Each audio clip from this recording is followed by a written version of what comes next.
મિત્રો, તો ગુજરાત એન્જિનિયરિંગ એકેડમીમાં તમારું ફરી એકવાર સ્વાગત છે। આજે આપણે એસી સર્કિટ છે એનો ચેપ્ટર નંબર પહેલું છે જે એસી ફંડામેન્ટલ્સ, એના અમુક આઈએમપી આપણે મિડ એક્ઝામ કે જીટીયુ એક્ઝામ આપવા જાય એની પહેલાં તૈયાર કરવા જરૂરી છે, બરાબર। અને આ તમે પ્રશ્ન તૈયાર કરી નાખશો 10 થી 12 જેવા, એટલે તમારું પહેલું ચેપ્ટર છે એ આરામથી કવર થઈ જશે અને તમારું રિવિઝન પણ સાથે થઈ જશે। અને ઘણા પ્રશ્ન એવા હશે કે આમાંથી પણ બેઠે બેઠા પૂછાશે, બરાબર। ને આની વાત કરી તો 18 માર્ક્સનું છે એ જીટીયુ એક્ઝામમાં આ ચેપ્ટરમાંથી પૂછાય, બરાબર। ચેપ્ટર નંબર આપણું પહેલું છે એમાં, બરાબર। તો એમાં તમને રિવિઝન માટેના ક્વેશ્ચન આપેલા છે। ઓલ્ટરનેટિંગ ઈએમએફ કેવી રીતે ઉત્પન્ન થાય તે સમજાવો, બરાબર। તો આમાંથી પણ ઘણીવાર પ્રશ્ન હોય છે, બરાબર। ઈએફએમ છે જે આપણું લાસ્ટ લગી આવતું જ હશે, બરાબર।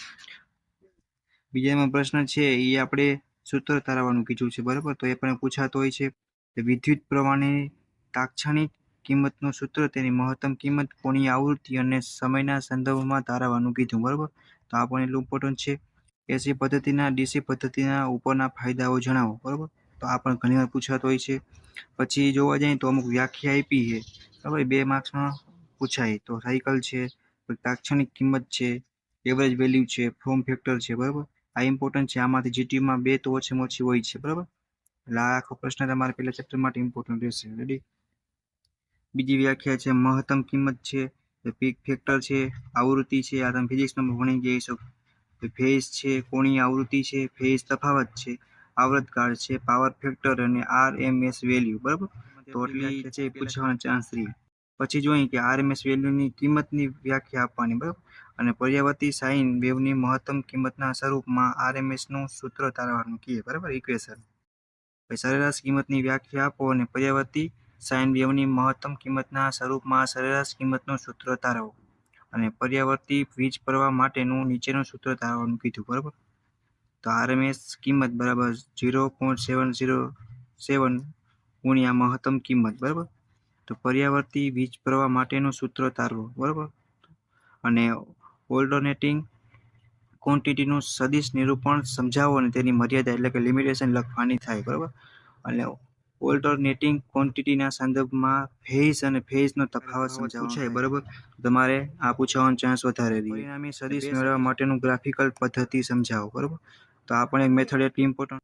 પછી જોઈએ કે ઓલ્ટરનેટિંગ ક્વોન્ટિટીનું ગાણિતિક નિરૂપણ સમજાવો। તો 13 જેવા પ્રશ્ન છે, બરાબર, ટોટલ, કે જે પેલા ચેપ્ટરમાંથી પૂછાવાનો ચાન્સ રહે। એટલો પ્રશ્ન તમે એકવાર રીડ કરીને વાંચેલા હોય તો તમારે જીટીયુ એક્ઝામ, બરાબર, તમે જ્યારે પણ જાઓ ત્યારે તમને કોઈ પણ પ્રશ્ન ફેરવીને પૂછાય તો એટલીસ્ટ તમે એના વિશે લખી શકો, બરાબર। સૂત્ર છે એ તમારે 5 કે 6 વાર લખીને એકવાર તૈયાર કરી લેવાનું, એટલે એકાદ એવું હોય કે એ પૂછાતું હોય, બરાબર। તમારું પહેલું ચેપ્ટર છે એનું રિવિઝન પણ થઈ જાય અને મિડ એક્ઝામ અથવા જીટીયુ એક્ઝામ માટેના પ્રશ્ન પણ હોય તો એ પણ તમારે પ્રોપર તૈયાર થઈ જાય।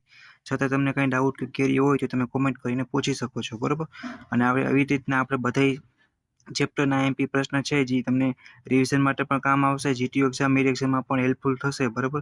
અને તમારું રિવિઝન સાથે થઈ જશે અને એવી રીતના બધા ચેપ્ટરના આપણે વિડીયો આઈએમપી બનાવશે, બરાબર। અને લાસ્ટમાં એક્ઝામ્પલ પણ જીટીયુ એક્ઝામમાં પણ હશે, બરાબર, અને તમને કામ પણ આવશે, બરાબર। અને લાસ્ટમાં આપણે જીટીયુના આઈએમપી પ્રશ્ન તરીકેનો પણ વિડીયો બનાવશું જેમાં 90% પૂછાશે એવા પ્રશ્ન આપણે તૈયાર કરશું। તમારા ફ્રેન્ડને પણ મોકલો, શેર કરો અને સબસ્ક્રાઇબ કરો। કાંઈ પણ ડાઉટ હોય તો કમેન્ટ કરીને પૂછી શકો। Thank you.